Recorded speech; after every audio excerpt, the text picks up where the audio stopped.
I would love to see even more emphasis on training, on journalism education, on hiring of people who see their roles not as stenographers, but of people who see their roles as meaning makers, people who see their roles as helping shape communities, of helping bring together people to solve problems. There are the big stirrings of those movements and those people now seeing journalism as an opportunity to really make a significant difference and bring in more people into the public square, into affecting change where they live. And that's something that I think has huge potential moving forward.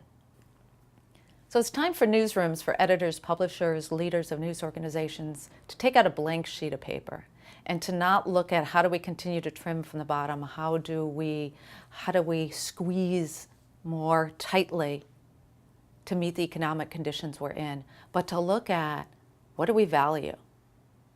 What will people pay for? What will consumers and advertisers come together around?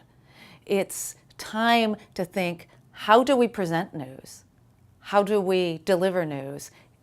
We can't just work from a broken model. We need to start from scratch. I would really challenge news leaders across the country to begin with me in your organizations to think about ground up instead of cutting from the bottom.